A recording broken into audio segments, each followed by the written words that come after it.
இந்த ஒரு சம்பவம் பத்திரிகையில் நீங்கள் படித்திருப்பீர்கள். மிகவும் அதிர்ச்சிகரமான ஒரு சம்பவம். அந்த பகுதியில் 7ஆம் வகுப்பு படிக்கக்கூடிய ஒரு மாணவன், அந்த மாணவன் அந்த பகுதியில் இருக்கக்கூடிய 2ஆம் வகுப்பு படிக்கக்கூடிய ஒரு மாணவியை பலாத்காரம் செய்தான் என்ற சம்பவம். 2ஆம் வகுப்பு படிக்கக்கூடிய மாணவிக்கு இந்த ரம்யா என்று பேரை போட்டிருக்கிறாங்க, பேரை மாத்திருப்பாங்க. அந்த மாணவி வீட்டில் ஆள் இல்லாத நேரத்தில் எப்பயும் வரப்போ இருக்கக்கூடிய அந்த 7ஆம் வகுப்பு படிக்கக்கூடிய மாணவன் அந்த 2ஆம் வகுப்பு படிக்கக்கூடிய மாணவியை கூட்டு போய் ஒரு முட்புதருக்குள்ள இந்த மாதிரியான ஒரு மோசமான சேட்டையை செய்தான் என்று அந்த மாணவி கொடுத்த புகார், அவங்க பெற்றோரிடத்தில் அந்த புகாரை சொன்னவனையும் அவங்களுடைய பெற்றோர் போய் அந்த ஆவடி போலீஸ் ஸ்டேஷனில் கம்ப்ளைண்ட் பண்ணி இப்பொழுது அந்த 7ஆம் வகுப்பு படிக்கக்கூடிய அந்த மாணவனை சிறுவர் சீர்திருத்த பள்ளியில் சேர்த்திருக்கிறோம் என்று சொல்லி வெளியிடக்கூடிய செய்தியை பார்க்கின்றோம். 2ஆம் வகுப்பு படிக்கக்கூடிய மாணவிக்கு வயசு என்ன இருக்கும்? ஒரு 6-7 வயசு இருக்கும்.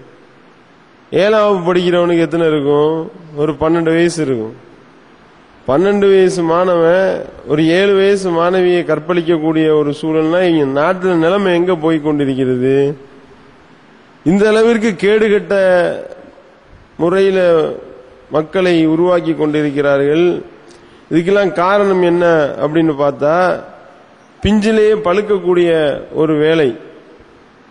இங்கே உள்ள சினிமாக்களும் இங்கே காட்டப்படக்கூடிய டிவி சீரியல்களும் இங்கே காட்டப்படக்கூடிய அந்த டிவி ஷோக்கள், இவன் பண்ற அநியாயம் இருக்கு பாத்தீங்களா? சுப்ஹானல்லாஹ், சொல்ல முடியாது. குழந்தைகளை கூப்பிட்டு உட்கார வைத்துக் கொண்டு எல்லாம் 6 வயசு 5 வயசு 4 வயசு பிள்ளைகளை கூப்பிட்டு உட்கார வச்சு சேர்ல உட்கார வச்சுக்கிட்டு லவ்னா உனக்கு என்னன்னு தெரியுமா கேள்வி கேட்கிறாங்க. அதுக்கு பதில் சொல்லக்கூடியதை அப்படியே கவரேஜ் பண்ணி அதை அவங்க அப்பா அத்தா எல்லாம் உட்கார்ந்து பாக்குறாங்க. பார்த்துக்கிட்டு என் புள்ள என்ன மாதிரி பதில் சொல்லுது பாத்தியா அப்படின்னு சொல்லி எல்லாம் கைதட்டி இப்படி கேவலப்படுத்தக்கூடிய வேலையை செய்து கொண்டிருக்கிறார்கள்.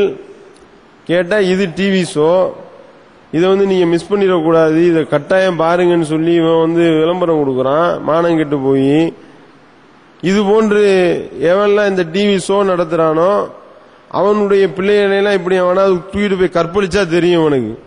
அப்ப இவனுக்கு இந்த அறிவு வரும், என்னடா இது இந்த மாதிரி பண்ணி. அப்ப அதையும் டிவி ஷோ ஆக்குவாங்க. அந்த அளவுக்கு மானம் கெட்டு போயிருக்கிறான். அப்ப இப்படி ஒரு பக்கம் பாக்கிறோம். இன்னொரு பக்கம் என்ன, அந்த சிறு குழந்தைகளையே ஆபாசமான உடைகளை அணிய விட்டு டான்ஸ் ஆட விடுறாங்க. பாக்குறோமா இல்லையா? ஜூனியர் ஜோடி, அந்த ஜோடி, இந்த ஜோடி, இந்த பேடிகள் பண்ணக்கூடிய வேலை. சிறு குழந்தைகளை ஆபாசமா ஆட விடுறான், ஆட விட்டு ரசிக்கிறான். ரசிச்சுட்டு உன்னுடைய பெர்ஃபார்மன்ஸ் மாதிரி வரவே வராதுப்பா, அருமையான பெர்ஃபார்மன்ஸ் பண்ணிருக்கிற அப்படின்னு சொல்லி அப்படி அந்த குழந்தைகளை உருவாக்குறான். இப்படி கேவலப்பட்ட முறையில நாட்டை கொண்டு போய் கொண்டிருக்கிறார்கள் பார்க்கிறோம். இதுக்கெல்லாம் காரணம் என்ன? இங்க இருக்கிற பெற்றோர்கள் அந்த மாதிரி இருக்கிறான், குழந்தைகளை அப்படியே உருவாக்குறான். ஆண்டு விழா என்ற பேரில் பள்ளிக்கூடங்கள்ல நடக்கிற அநியாயம் தெரியுமா? பள்ளிக்கூடங்கள் என்ன செஞ்சுக்கிட்டு இருக்கிறான்? ஆசிரியர்களே அந்த மூவ்மெண்ட்டை கத்துக் கொடுக்குறாங்களாம். இந்த மாதிரி இப்படி நீ உடம்ப வளைச்ச ஆடு. எத்தனாம் கிளாஸ் பிள்ளைகளா கத்துக் கொடுக்குறீங்க? 2ஆம் கிளாஸ் பிள்ளைகளுக்கும் 3ஆம் கிளாஸ் படிக்கக்கூடிய பிள்ளைகளுக்கும் எல்கேஜி யூகேஜி படிக்கிற பிள்ளைய விட்டு வைக்க மாட்டாங்க. அப்படி எல்கேஜி யூகேஜி படிக்கக்கூடிய பிள்ளைகளுக்கும் இந்த மாதிரியான மோசமான கலாச்சாரத்தை திணிச்சான்னா 2ஆம் வகுப்பு மாணவியை 7ஆம் வகுப்பு மாணவன் கெடுத்தான்னு வராது. அடுத்து 1ஆம் வகுப்பு மாணவன் எல்கேஜி மாணவியை கெடுத்தான்னு வந்தா கூட ஆச்சரியப்படுறதுக்கு இல்ல. அப்படி சமுதாயத்தை உருவாக்குகின்றார்கள். இதுக்கெல்லாம் காரணம் என்னன்னா, இவனே அந்த மாதிரி ட்ரைனிங் கொடுக்கறான். அப்படியெல்லாம் தங்களுடைய பிள்ளைகள் செய்யறத பார்த்து ஆனந்தம் அடைகிறான்.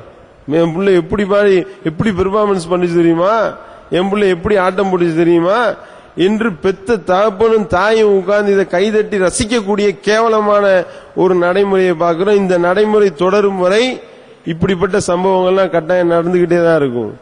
இது டெய்லி இந்த மாதிரியான சம்பவங்கள் நடக்கிறது ஆச்சரியப்படுறதுக்கு இல்லை. ஆனால் இஸ்லாம் எப்படி சொல்லி காட்டுகின்றது, குழந்தைகளை எப்படி வளர்க்கணும், பெற்றோர்களுடைய பொறுப்பு என்ன, நபிகள் நாயகம் ஸல்லல்லாஹு அலைஹி வஸல்லம் அவர்கள் சொல்லி காட்டுகின்றார்கள்.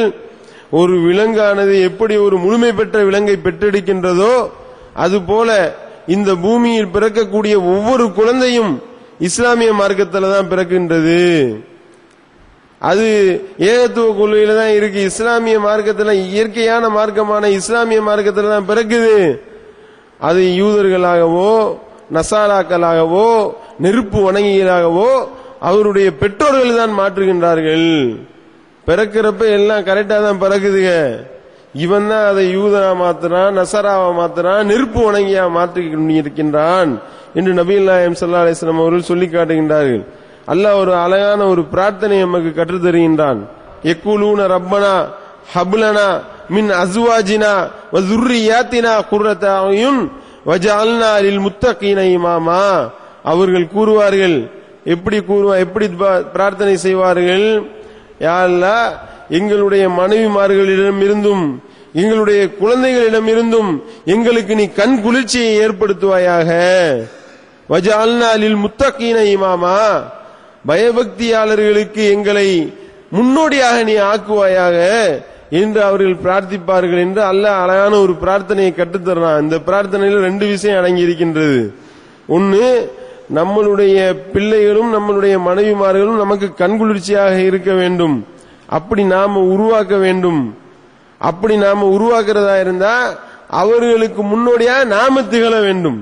நம்மளுடைய குழந்தைகளை அந்த மாதிரி உருவாக்கணும், நாமளும் அதற்கு முன்மாதிரியாக திகழ வேண்டும். ரெண்டு விஷயம், ரெண்டுமே பஞ்சாயத்து என்னன்னா, இவனும் கேடுகட்டத்தனமா இருக்கிறதும் கேடுகட்டத்தனமாக இருந்து கொண்டு தங்களுடைய குழந்தைகளையும் கேடுகட்டத்தனமாக வளர்ப்பது, ரெண்டுமே பிரச்சனையாக இருக்கின்றது. ரெண்டு பிரச்சனையையும் கவனத்தில் கொண்டு அல்லாஹ் எப்படி நமக்கு அழகான ஒரு முன்மாதிரியான ஒரு இமாமாக இறையச்சவாதிகளுக்கு முன்னோடியாக நம்மளை ஆக சொல்கின்றானோ அந்த மாதிரி முன்னோடியாக இருந்து நம்முடைய குழந்தைகளை நாம உருவாக்க வேண்டும். அப்படி உருவாக்கினா தான் இந்த மாதிரியான கேவலப்பட்ட மானங்கெட்ட வேலைகளை செய்வதை விட்டும் நம்முடைய பிள்ளைகளை காத்தவர்களாக நாம் ஆவோம். அதே நேரத்தில் இன்னொரு ஒரு விஷயத்தை நாம் இதில் கவனத்தில் கொள்ளணும். ஏதாவது கண்ட அழியவனை வீட்டுக்குள்ள விடுறது, அனுமதிக்கிறது, இதுவும் ஒரு காரணமா இருந்திருக்கா இல்லையா? 7ஆம் வகுப்பு படிக்கிற வயலுக்கு வீட்டுக்குள்ள, இங்க இந்த வீட்டுக்குள்ள, நம்மளுடைய வீட்டுக்குள்ள என்ன வேலை, எந்த புத்துல எந்த பாம்பு இருக்குன்னு யாருக்கு தெரியும்? அவன் சின்ன பையன் தானே, 6ஆம் கிளாஸ் தானே படிக்கிறான், இந்த வேலையே வேணாம். எவனா அடுத்த உள்ள வந்தானா, உங்களுக்கு கண்காணிக்க திராணி இருந்தா உள்ள விடுங்க. உள்ள விட்டு என்னப்பா பேசுற என்னன்னு சிறு குழந்தையா இருக்கு, சின்ன பையனா இருந்தாலும் கண்காணிங்க. இதுதான் இதுல இருந்து நாம கற்றுக்கொள்ள வேண்டிய பாடம். காரணம் என்னன்னா, அப்படி காட்டுறாங்க படத்துல எல்லாம் பாக்குறோமா இல்லையா? 2ஆம் கிளாஸ் படிக்கிற குழந்தைய பொண்ண 3ஆம் கிளாஸ் படிக்கிற பையன் லவ் பண்ற மாதிரி காட்டுறாங்க. சீரியல் அப்படிதானே எடுக்கிறான். அதுக்கு பிளாஷ்பேக் பாட்டு ஓட விடுறான். இதையெல்லாம் அந்த பிஞ்சு உள்ளங்கள் பார்த்துச்சுன்னா அதுகளுடைய உள்ளத்துல நஞ்சு வருமா இல்லையா, நஞ்சு ஊற்றப்படுமா இல்லையா? அப்ப இதை பார்த்துட்டு அதுக்கு போய் அதே தன்னுடைய வாழ்க்கையில செய்யக்கூடியதை பாக்குறோம். சின்ன பிள்ளைங்களுக்கு என்ன தெரியும்? 1ஆம் கிளாஸ் எல்கேஜி யூகேஜி படிக்கிற பிள்ளைங்க என்ன தெரியும்? நீ நம்ம என்ன செய்யறோமோ சொன்னதை சொல்லுமா கிளிப்பில்லைன்ற மாதிரி என்ன பாக்குது அதை ரெஃப்ளெக்ட் பண்ணும். அதுதான் அதனுடைய இயல்பாக இருக்கின்றது. அப்படின்னா அப்பா தான் உள்ள உட்கார்ந்துகிட்டு குழந்தைகளை இந்த மாதிரி படத்தை பார்க்க விடுறது, அந்நிய வீட்டுல உள்ள குழந்தைகளையும் கூப்பிட்டு உட்கார வச்சு 2 பேரும் ஒன்னா உட்கார்ந்து பாருங்க, 2 பேரும் சேர்ந்து பாருங்க, 2 பேரும் சேர்ந்து இது போன்ற வேலைகளை செய்யக்கூடிய ஒரு நிலைக்கு தள்ளப்படுகின்றார்கள். அப்ப நாம குழந்தைகளை வளர்க்கக்கூடியவர்கள் பார்க்கிறோமா இல்லையா எவ்வளவு நடந்து கொண்டிருக்கிறது? இந்த 5 வயசு பிள்ளையை கற்பழிக்கிறான், 4 வயசு பிள்ளையை கற்பழிச்சான், பாக்குறோம்ல. என்ன இதுல இருந்து நம்ம என்ன படிப்பின பெறணும்? குழந்தை எனக்கு என்ன இஷ்டத்துக்கு வீட்டுல உட்காந்து டிவி பாக்குறதுக்காக குழந்தைய இஷ்டத்துக்கு அவுத்து விட்டுறது, நீ போய் எங்கேயாவது போயிட்டு வா போ அப்படின்னு சொல்லி அனுப்பி விடுறது.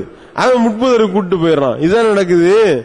எனக்கு என்னாண்டி இந்த மாதிரி குழந்தைகளை கவனம் இல்லாமல் விடுவதனுடைய விளைவு நம்ம பொறுப்பாளரா இல்லையா? நம்மளுடைய பொறுப்பு குறித்து விசாரிக்கப்படுவோமா இல்லையா?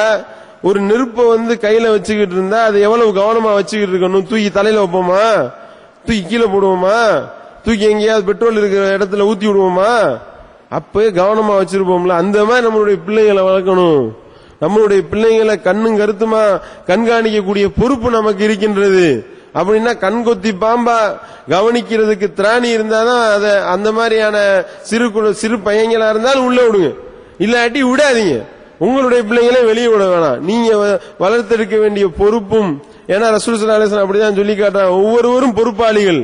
உங்களுடைய பொறுப்புகள் குறித்து மறுமையில் நீங்க விசாரிக்கப்படுவீர்கள் என்று அல்லாஹ்வுடைய தூதர் அவர் நமக்கு காட்டி தந்திருக்கின்றார்கள்.